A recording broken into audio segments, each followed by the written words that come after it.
tax the tax, build the homes, fix the budget, and stop the crime. Meanwhile, this Prime Minister has doubled housing costs since he promised to bring them down. A National Bank report out Thursday revealed that in Victoria and Toronto, it now takes an astonishing 25 years for the average family to save for a down payment. And in Vancouver, it's 29 years. This after he's created $80 billion of new housing spending that has been vaporized by bureaucracy. So will he finally follow our common sense plan to cut the bureaucracy and build the homes? The Right Honourable Prime Minister. Speaker, we just announced 2 more housing accelerator agreements today in Whitehorse and Saskatoon, adding to the dozens of agreements we've signed across the country to fast-track the construction of housing with over 600,000 homes.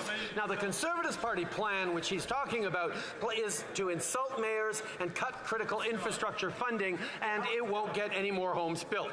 Cities understand that we need to change the rules to get more homes built faster, and indeed, the only one gatekeeping this progress is the Conservative leader himself. The Honourable Leader of the Opposition. He pretends he hasn't been in government for the last 8 years. He acts like this is his first day on the job, Mr. Speaker. The fact that he has to read off notes would suggest it is his first day on the job. But the reality is that housing costs have doubled since he promised to lower them. Yes, he's created massive programs with wonderful new agreements and beautiful photo ops where politicians pat each other on the back and smile while they cut ribbons. The problem is that after 8 years, nothing is getting built. Why won't the Prime Minister get out of the way, cut the bureaucracy, so we can build the homes? The Right Honourable Prime Minister. Speaker, 19 years as a politician, the Leader of the Opposition, including some time as a housing minister, and his plan for fixed housing is anything but a plan. It won't build homes fast enough, it doesn't reach enough cities, and it creates unnecessary bureaucracy. He'd also, get this, rip up the housing accelerator agreements, which are unlocking over 600,000 new homes, and he'd put the GST back on apartment construction. Housing experts like Mike Moffat say the Conservative leader's plan is exceptionally weak, and it's a sign that the Conservatives don't understand the urgency or scale of the housing crisis. The Honourable Leader of the Opposition. He brags that there's a housing crisis after he's been in power for 8 long years. He quotes the same failed liberal academics that gave him the advice that helped him double the price in the first place. Our common sense plan will incentivize cities to speed up and lower the cost of building by requiring they permit 15% more homes as a condition of getting the money. The more they build, the more they get. The less they build, the less they get. We pay builders based on the number of homes they build, realtors on the number that they sell. We should pay municipalities based on the number they permit. Isn't that common sense? The Right Honourable Prime Minister. Mr. Speaker, slogans and buzzwords don't get housing built.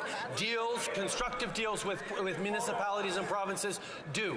And Mr. Speaker, we see time and time again, Conservatives have nothing to propose but cuts, conditions, and fights with municipalities, fights with community organizations, crossing their arms and tossing insults at people instead of actually proposing real plans. We are busy working on delivering hundreds of thousands of new homes over the coming years. This is the work that needs to get done. The Conservative leader just needs to get out of the way. The Honourable Leader of the Opposition. This just goes to show again that he is not worth the cost of housing. He says that we're going to build homes.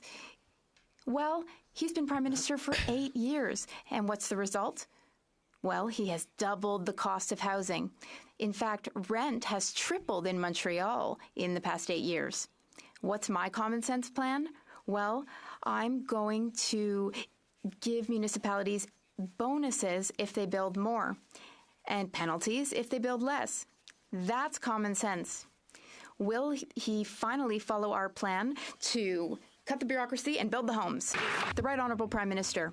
Mr. Speaker, the Conservative leader, what he has to offer is cuts, austerity, and squabbles. He's picking fights with NGOs, with municipalities all over the country. We, however, want to work hand in hand with municipalities, with provinces, with NGOs.